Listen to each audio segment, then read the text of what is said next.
সেই হিসেবে রোজ বহু পুরুষের সাথে আমার মেসেজিং করতে হয়, তাদের ক্লায়েন্ট হিসেবে হ্যান্ডেল করতে হয়।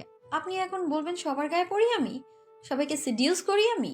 জেরিন চোখের পানি মুছে নেয়, তবে কোনো জবাব দেয় না। জিহাদুল আশেপাশে তাকিয়ে দেখলো লোকজনকে, দেখলো কঠিন হয়ে দাঁড়িয়ে থাকা ইহান তাজওয়াল মির্জাকে। তার এরিয়ায় এসে এইভাবে সিন ক্রিয়েট করে মার খেতে ইচ্ছুক নয় জিহাদুল। জেরিনের হাত ধরে দাঁতে দাঁত চেপে বলল, চলো বাড়িতে, মিশু কাঁদছে। জেরিনের সাথে ধস্তাধস্তি শুরু হয় জিহাদুলের। কান্না চেপে রেখে জেরিন কঠিন গলায় স্বামীর উপর চেঁচাতে থাকে। কয়টা লাগে তোর, বদমাইশ? ছাড় আমাকে, ওর কাছে থাক তুই, নাটক না করে। আমাকে আর আমাদের বাচ্চাদের ছাড়, পরের বাচ্চার জন্য তো খুব ধরত তোর। ইহান কিছুই বলছে না, সে দেখছে প্রেরণাকে। যত দেখছে ততই তার রাগ তরতরিয়ে বাড়ছে। এক পর্যায়ে সেখান থেকে চলে আসে জেরিনের বোন, এখানকার গার্লস স্কুলের বাংলা টিচার মেহেজাবিন। বোন আর ভগ্নিপতিকে ঠেলে গাড়িতে তুলল ভদ্রমহিলা 5 মিনিটের মাথায়। অতঃপর এসে প্রেরণার সামনে দাঁড়িয়ে একটা দীর্ঘশ্বাস ছেড়ে বললেন, সবই শুনেছি, প্লিজ কষ্ট নিও না। তবে আমার বোনের অবস্থাটা তোমাকে বলি। বেশ কয়েকবার জিহাদুলের পরকীয়া ধরেছে ও, খুবই সন্দেহবাতিক হয়েছে তাই বর্তমানে, এবং একই সাথে মানসিক কিছু সমস্যা দেখা দিচ্ছে। তবে তোমাকেও একটা কথা বলি বোন, কিছু মনে করো না। বিধবাদের একটা সীমার মধ্যে নিজেকে আটকে রেখে চলতে হয়। পুরুষ মানুষ কেমন জানো তো, হাতে গোনা কয়েকটা মহাপুরুষ ছাড়া সব পুরুষ তোমার মতো সুন্দরী এক বিধবা থেকে সুযোগ নেওয়ার ধান্দায় থাকবে, কারণ তারা জানে এতে কোনো রিস্ক নেই। তোমার উচিত রয়ে সমঝে চলা। প্রেরণা তখনও চুপ, নিষ্পলক দেখছে ভদ্রমহিলাকে। ইহান ভীষণ ক্ষেপে গিয়ে এবার ওই ভদ্রমহিলাকে বলল, হয়েছে আপনার জিজ্ঞাসা বিতরণ। এখন আমি আমার মেজাজ হারানোর আগে আপনার গর্দব বোন আর গর্দব ভাগ্নির পতিকে নিয়ে এখান থেকে যান এবং তাদের অপেক্ষা করতে বলুন। একটু পর একটা চমক আছে তাদের জন্য। ইহানকে ক্ষেপতে দেখে আশেপাশের মানুষ জায়গাটা ফাঁকা করলো সেকেন্ডের মাথায়। মেহেজাবিন আরো 2 মিনিট প্রেরণার কাছে মাফ টাপছে চলে যায় বোন আর ভগ্নিপতিকে নিয়ে। একই স্থানে একইভাবে অটল হয়ে দাঁড়িয়ে থাকা প্রেরণার মুখটাতে ইহান রাখলো তার ক্ষুব্ধ দৃষ্টি। চেঁচালো না, তবে শীতল স্বরে বলল, ন্যাকামি? কি নাকামি? নিস্তেজ স্বর প্রেরণার। থাপড়ালেন না কেন? সামান্য হাসলো প্রেরণা, বলল, থাক বাদ দিন, বেচারি। ইহান নিজের রাগ থামাতে পারছে না, ইচ্ছে করছে ভদ্রমহিলার হাত টেনে নিয়ে যেতে থানায়। তবে সে এই বাড়াবাড়ি করলো না, শুধু শান্ত স্বরে বলল, চলুন। কোথায়? থানায় দেবেন মানহানির মামলা করতে, চলুন। যেন খুব অধিকার আছে ইহানের প্রেরণার উপর। তেমন করে আদেশ করছে লোকটা। প্রেরণা বিস্ফোরিত চোখে কিছুক্ষণ তার সামনে দাঁড়িয়ে থাকা খ্যাপাটে লোকটাকে দেখে নিয়ে বলল, বাদ দিন। আর জল গোলা করে কি লাভ? আম ইউজ টু। ইহান নিজের মেজাজ হারিয়ে ফেলল পুরোপুরি। প্রেরণার শেষ কথাটাতে আকাশ পাতাল কাঁপিয়ে একটা ধমক দিয়ে বলল, জাস্ট স্টপ, চলুন আমার সাথে, আমি আছি, এতটুকু করতেই হবে, চলুন। প্রেরণাকে আর কিছু বলতে না দিয়ে ইহান গাড়ির দিকে যেতে নেয়। পাঞ্জাবির হাতা গুটিয়ে নিতে নিতে প্রেরণাকে হঠাৎ খুব বিচলিত লাগলো। দৌড়ে গিয়ে আটকালো ইহানের পথ। ইহান পাশ কাটিয়ে এগোতে লাগলো, আর প্রেরণা ওর পেছন পেছন পায়ে পা মিলিয়ে ছুটে বলছে, প্লিজ বাদ দিন, এসব করে কি লাভ হবে? প্লিজ, এসব আমি বহু আগে থেকেই সামলাই, থামুন তো ইহান। নিস্তালায় সাদে আহ্লাদের বারান্দা থেকে প্রেরণার স্টাফ এবং কাস্টমার, আর দোতলা বারান্দা থেকে ইহানের ছেলেগুলো দৃশ্যটা দেখছে চুপচাপ দাঁড়িয়ে। প্রেরণা ইহানকে অতিক্রম করে আবারও তার সামনে গিয়ে দাঁড়িয়ে কিছুটা রাগ দেখিয়ে বলে, এটা আমার ব্যক্তিগত বিষয়, আমি বুঝবো কি করা উচিত আর কি না করা উচিত। ইহানের কানে যেন প্রেরণার কোনো কথাই ঢুকছে না। আবারও পাশ কাটে ইহান গাড়ির দরজায় হাত দিবে, তখন প্রেরণা কাজ করে বসলো। ইহানকে থামানোর প্রচেষ্টায় হতবুদ্ধি ওর পিঠের কাছের পাঞ্জাবি টেনে ধরলো ডান হাতে। থমকালো ইহান, আটকে গেল ওর পা। বুকের মধ্যে জ্বলতে থাকা লাভা যেন একটু ক্ষান্ত হলো। বিরতি নিল দুদণ্ড। অনুভব করলো যে হাতে ভদ্রমহিলা তাকে আটকেছে, ভদ্রমহিলা সেই হাতটাই কাঁপছে। কিছু পল থ হয়ে দাঁড়িয়ে থেকে ইহান ঘুরলো। এবার ঘুরে ইহান প্রচন্ড ধাক্কা খেলো। চেয়ে চেয়ে দেখলো তার সামনে এখন ডোন্ট কেয়ার ভাব নিয়ে দাঁড়িয়ে থাকার শান্ত প্রেরণা নেই। দাঁড়িয়ে আছে ক্রন্দনরত ভঙ্গুর এক মেয়ে। ইহান তাকিয়ে রয় শুধু, কিচ্ছুটি বলে না। বলে উঠে প্রেরণা। এতক্ষণে জমিয়ে রাখা হতাশা নোনা জল হয়ে বেরিয়ে এলো। না চাইতেও ধরা দিল ইহানের কাছে। আকুল হয়ে অনুরোধ করলো।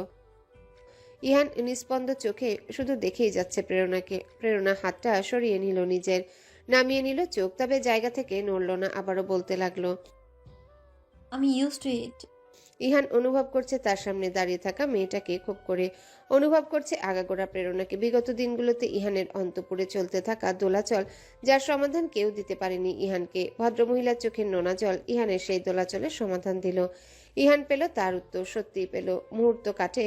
ইহান বেশ সময় নিয়ে শান্ত হয়ে বলে, গাড়িতে উঠুন, কেন? বাড়িতে পৌঁছে দিবে আপনাকে।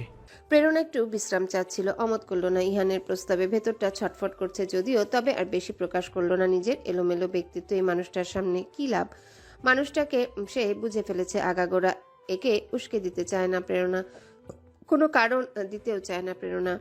গাড়িতে চুপচাপ বসে রইল প্রেরণা। ইহান যার পর্নায় গম্ভীর, কোনো কথাই বলছে না সে। প্রেরণা চোখ মুছে উসকুস করলো কিছুক্ষণ, অতঃপর নিচু গলায় বলল, আপনি জিহাদুল ভাইকে বা তার ওয়াইফকে কিছু বলবেন না প্লিজ, অনুরোধ আমার। ইহান জবাব দিল না। গাড়ির গতি বাড়িয়ে একটানে ইহান অ্যাপার্টমেন্টের সামনে গিয়ে প্রেরণাকে নামিয়ে দিয়ে কিছু না বলেই গাড়ি ঘোরালো। প্রেরণা শূন্য দৃষ্টিতে দেখতে থাকলো রাস্তার ধুলো ইহান তাজওয়ান মির্জার গাড়ি যা উড়িয়ে দিয়ে গেল। অনিয়ন্ত্রিত গতিতে ইহানের গাড়ি শান্তিনীরের সামনে এসে থামলো দুপুর 1টা নাগাদ। বাড়ির দারোয়ান সুরুজ আজ ভীষণ অবাক। ইহান তাজওয়ান মির্জা কখনোই ভাবে রাফ ড্রাইভিং করে না। তাড়াহুড়ো করে গেট খুলে দিল সে। ইহান নামলো মুখ চোখ গম্ভীর করে। কোনো মতে গাড়িটাকে পার্ক করে লম্বা কদমে রুদ্ধশ্বাসে অন্দরে ঢুকলো সে। বাড়ির বড়রা আজ 1টা নাগাদ খেতে বসে কেউ কেউ।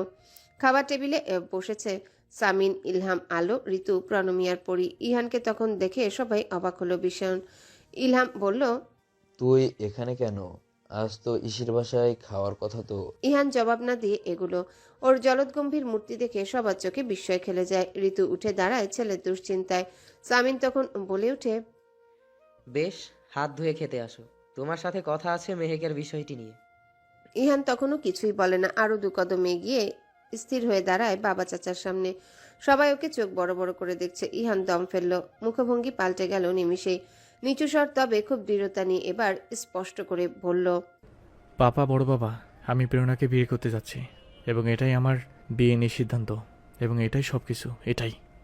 প্রণমী খাচ্ছিল, ওর প্লেটে কাটা বেছে মাছ রাখছিল আলো। দুজনের হাত একসাথে থামলো এবং একসাথে উঠে দাঁড়ালো দুজন।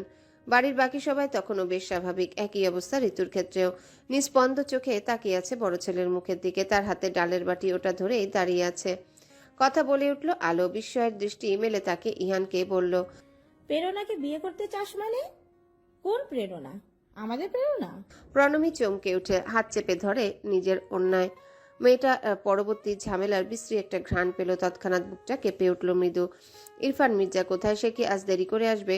ওই মুহূর্তে শুধু ইরফানের কথাই মনে পড়ছিল প্রণমীর। ইহান আলোর কথায় ম্লান হাসলো, জবাবে বলল, জি, তোমাদের প্রেরণা বড় মা। নিঃশব্দে একটা বজ্রপাত হলো। সবাই টের পেল। বজ্রপাতটার এতটাই প্রভাব যে সামিন, ইয়াসার মির্জার, ইলহাম মির্জা এটো হাতে তৎক্ষণাৎ উঠে দাঁড়ায়। পরি তাড়াহুড়ো করে খাবার খাচ্ছিল। লাঞ্চ সেরে চেম্বারে ছুটবে তাই। গলায় খাবার আটকে কাশতে লাগলো অনবরত। প্রত্যেকের মুখভঙ্গি পাল্টেছে, শুধু পাল্টায়নি ঋতুর। তখনও নির্বাক হয়ে বড় ছেলেকে দেখছে। ফ্ল্যাটে ঢুকে প্রেরণা তাড়াহুড়ো করে ওয়াশরুমে ঢুকে চোখে মুখে জল ছেটালো। শুদ্ধ মাকে দেখতে পেয়ে ঢোক গিলল ঘাবড়ে যাওয়া মুখে। বাচ্চাটা জানে আজ মায়ের বেলা 3টায় ফেরার কথা রেস্তোরাঁ থেকে, তবে এত তাড়াতাড়ি ফিরল কেন? শুদ্ধর পড়া ধরবে না তো এখন? কিন্তু শুদ্ধ তো সবটা রেডি করেনি। মিস জেনি ঘুমিয়ে পড়েছে দেখে গেম খেলেছে কম্পিউটারে। প্রেরণা ছেলেকে ডাকলো না। মুখ হাত ধুয়ে শুরুতেই ঘরের দরজাটা লাগিয়ে দিল ধাপ করে। আপু ঠিক আছো?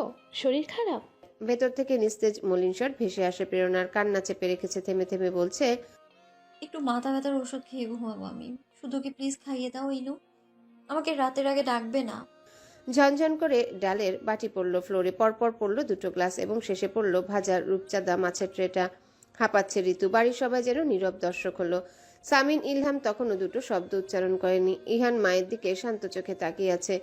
ঋতু কিছু সময় হাঁপিয়ে এবার রান্নাঘরে গিয়ে অহেতুক ভাঙচুর করা শুরু করে দেয়। আজকে এসে কাউকে মানল না, না স্বামী না ভাসুর।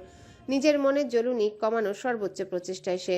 বাড়াবাড়ি যখন শুরু হয় তখন আলো আর পড়ে গিয়ে কিচেন থেকে টেনে বের করে ঋতুকে। ঋতু শরীর কাঁপছে। আলো উৎকণ্ঠা নিয়ে বলল, অসুস্থ হয়ে পড়বি তুই, একটু থাম। প্রণমীর কান্না পাচ্ছে। চুপচাপ চেয়ার ধরে দাঁড়িয়ে থাকা ব্যতীত তার কিছু করার নেই যে। হঠাৎ আবারও কেঁপে উঠল সে যখন তার শাশুড়ি চেঁচালো, কি থামবো আমি? ও কি বললে শুনলে না? পাগল হয়েছে ও? ওর মাথা গেছে? এই তোমরা ওকে জবাব দিতে বলছো না কেন? ইহান তখনও চুপ। নীরবতা ভাঙল সামিন। অপ্রস্তুত ভাব কাটিয়ে হতভম্ব গলাতে জানতে চাইল ইহানের কাছে, নিশ্চয়ই মজা করছো না, সেটা বুঝেই জানতে চাইছি। প্রেরণা তোমাকে চায় নাকি একতরফা? ইহান আবারও মাকে দেখলো, মায়ের চোখ লাল। ইহান ঘুরে বাবাকেও দেখলো। ইলহাম বসে পড়েছে চুপচাপ। চোখ নামিয়ে নিয়ে ইহান সাবেক দৃঢ় গলায় সামিনকে বলে, একতরফা না, সম্ভবত উনি, খুব সম্ভবত আমি ভুল নই। আমি তোমাদের অনুমতি নিয়ে বিয়ের প্রস্তাব দিতে চাচ্ছি। ঋতু চেঁচিয়ে উঠল, আর একটা কথা বললে খুব খারাপ হবে ইহান। এক্ষুনি যা, নয়তো চর খাবি আমার হাতে। আলো ঋতুকে ঘুরিয়ে নিল। এমন কেন করছিস? হ্যাঁ, বিষয়টা আমাদের সবার হজম করতে কষ্ট হচ্ছে, তবে এটা তো এত উত্তেজিত হবার বিষয় নয়। তুই থাম, কথা বলতে দে আমাদের। ঋতু বড়জাকে বলল, উত্তেজিত হওয়ার বিষয় নয়। এক বাচ্চার মাকে পছন্দ করে বসে আছে তোমার ছেলে, তোমার খুব শান্তি লাগছে? আলো বলল, শান্তির কথা পরে, তবে ইহান তো মারাত্মক অপরাধ করেনি যে ওর উপর এভাবে চেঁচাবি তুই? এত বড় ছেলেকে মারার কথা বলবি? ঋতু শ্বাস ফেললো, তাচ্ছিল্য করে যাকে বলল, আমারটাই তোমাদের চোখে লাগে, তবে তুমি ইসির সাথে অমন করেছিলে কেন? যখন জানতে পেরেছিলে ইসির শাইমের সাথে রিলেশনে আছে, কেন ওকে জোর জবরদস্তি করেছিলে, থাপ্পড় মেরেছিলে? আলো চুপ হয়ে যায়। পরিপাশ থেকে অবাকের সুরে বলল, সাইম ভুয়া আর প্রেরণা এক হলো?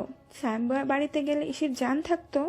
ঋতুর গা কপুনি থামছেই না, পরির উপর চেঁচালো, এই তোর জ্ঞানী কথা রাখ। আমার ছেলের ব্যাপারে আমি 100 বার বাড়াবাড়ি করব। এই ইহানের পাপা, আপনি চুপ করে আছেন কেন? ছেলেকে কিছু বলবেন না? ইলহাম মির্জা চোখ তুলে ছেলেকে দেখলো, মলিন মুখটা ঘুরিয়ে স্ত্রীকেও দেখলো, পরপর ছেলেকে বলল, তুমি ভেবেচিন্তে সিদ্ধান্ত নিয়েছো? বাবা, দিনের পর দিন ভেবেছি, সিদ্ধান্তটা কিছুক্ষণ আগে নিয়েছি। মৃদু শ্বাস ফেলে ইলহাম মির্জা ছেলের মুখটা দেখতে দেখতে, এই তার ছেলে, সচ্চরিত্রের স্বচ্ছ সুপুরুষ।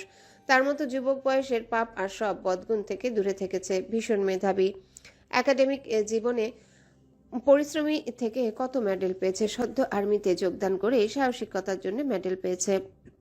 তারপর গিয়েছিল শান্তিরক্ষা মিশনে, ফিরেছে আধমরা হয়ে। ইলহাম ভাবেও নি তার ছেলে বাঁচবে। আল্লাহর দয়ায় পেয়েছে ছেলেকে। তারপর সুস্থ হতে না হতে প্রেমিকার থেকে চূড়ান্ত প্রতারিত হবার শোক পেয়েছে। এই সেই ছেলে যে দিনে দিনে দুঃসহ দিনগুলো উতরে গিয়ে নিজের জীবনে মনোযোগী হয়েছে। এখন ছেলে নিজের মনের ইচ্ছেতে কাউকে জীবনে আনতে চাইলে তার কিছু করার আছে? নেই তো। বলে না কিছুই ইলহাম, শুধু তাকিয়ে রয়। বলে সামিন, ছেলেকে দেখে মনে হচ্ছে এই ছেলে এই ব্যাপারে অটল থাকবে। তাকে স্বল্প সময় একটা সিদ্ধান্তে আসতে হবে। এক পলক ঋতুর দিকে তাকিয়ে সামিন ইহানকে বলল, তোমার জীবনের পছন্দ, আমরা জানি তুমি ভাই বোনদের মতো অবুঝ নও, তাই সবটা তোমার উপর ছাড়া হলো। ঋতুর সাথে সমঝোতা করে সিদ্ধান্ত নিয়ে প্রেরণার কাছে যাও। আমরা বড়রা আলাদা কথা বলি, তুমিও প্রেরণার থেকে অনুমতি আনো, যদিও সব হবে তোমার ইচ্ছেতেই। ঋতু ভাসুরের সামনে এসে দাঁড়ায়, কেঁদে দিয়ে বলে,